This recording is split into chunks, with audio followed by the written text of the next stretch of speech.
Friends, आज के तीसरे और अंतिम वीडियो में हम हमारा दूसरा फंक्शन उसका अभ्यास करने जा रहे हैं।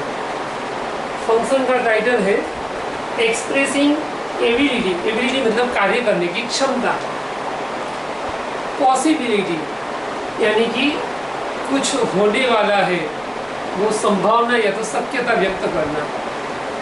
तीसरा नेसेसिटी मतलब आवश्यकता या तो अनिवार्यता। और चौथा है ऑब्लाइजेशन मतलब कि फर्जियतपन, मतलब कि कोई भी चीज़ कंपलसरी करनी है, उसको किए बिना नहीं चलेगा। तो ये चार फंक्शन हमें एक साथ पढ़ने हैं।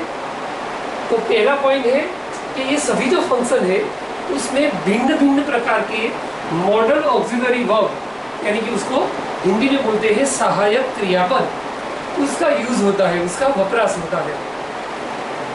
दूसरा पॉइंट है जो पहला फंक्शन है एबिलिटी क्षमता वाला, उसको दर्शाने के लिए दो सहायक क्रियापद यूज होते हैं। कौन से?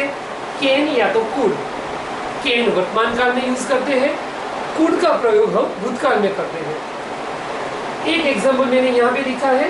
पहला example, Maya can dance very well on the stage. Maya नाम की जो लड़की है वो स्टेज पर यानी कि रंगमंच पर अच्छी तरीके से नाच सकती है, चाहे किसी के भी साथ नाचे, वो महत्व की बात नहीं है। दूसरा जो फंक्शन है वो है पॉसिबिलिटी यानी कि संभावना।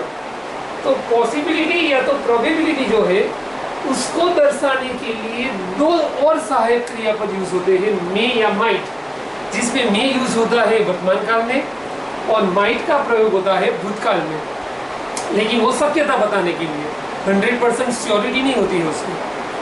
तो एक यहाँ पर हमने माइट का प्रयोग किया है वाक्य में, ध्यान से देखिए। It might rain heavily tonight. आज रात शायद भारी बारिश हो सकती है। शायद मतलब श्योर नहीं है, ये केवल एक तुक्का लगाया गया है। तीसरा है नेसेसिटी, दूसरे शब्दों में रिक्वायरमेंट बोलते हैं, हिंदी में बोलते हैं अनिवार्यता। तो अनिवार्यता को दर्शाने के लिए आपको मस्ट यूज करना पड़ता है। कुछ बच्चे उसको मस्त बोलते हैं, लेकिन मस्त नहीं बोलना है, लेकिन क्या बोलना है? मस्ट, जिसका कोई भूतकाल नहीं होता है। मस्ट सभी काल में यूज होता है, वर्तमान काल में, भूतकाल में और भविष्य काल में। एग्जाम्पल देखिए, दृष्टांत देखिए। The students must wear uniform in the school. पाठशाला जाते वक्त छात्रों को क्या पहनना अनिवार्य होता है? उनका गणवेश, उनका यूनिफॉर्म।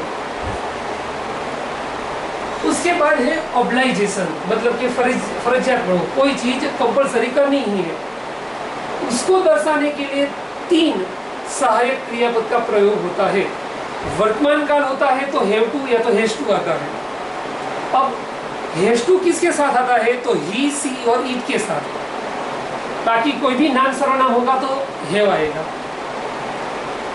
हेड टू उसका भूतकाल का स्वरूप है, यानी कि ये वर्तमान काल में होते हैं तो ये होता है भूतकाल में। और कब यूज होता है कि कोई चीज हमें कंपलसरी करनी ही है, कोई हमें उसको करने के लिए प्रेशर दे रहा है, दबाव दे रहा है बाहर से।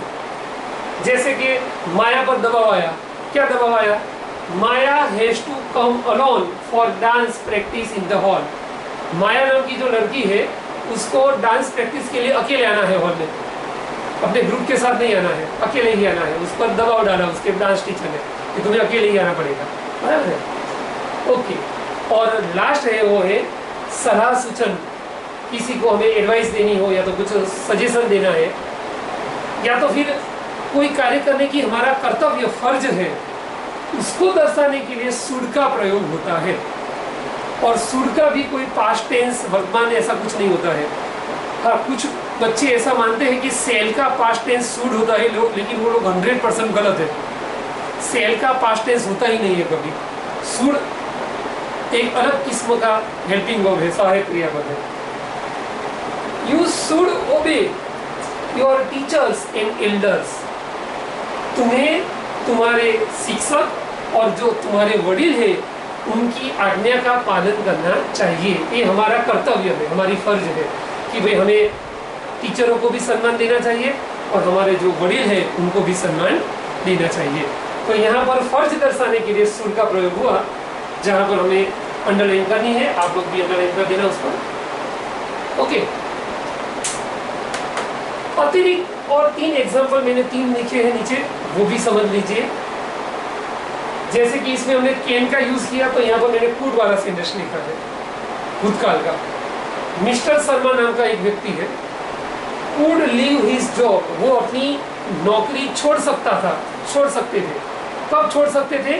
भूतकाल का कोई लास्ट ईयर, पिछले साल, लेकिन उन्होंने नहीं छोड़ी, तो छोड़ दी होगी।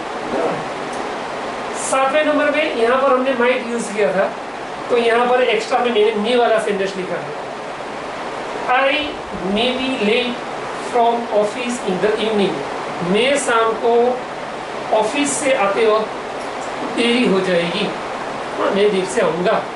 तो यहाँ पर मे बी दर्शाता है शायद हो सकता है देर, 100% नहीं। 8वें नंबर में यहाँ पर हमने हैज टू का प्रयोग किया था, तो यहाँ पर मैंने हैव टू का प्रयोग किया है, वी के साथ हैज टू नहीं यूज होता, इसलिए we have to sit quietly during our principal ma'am's lecture.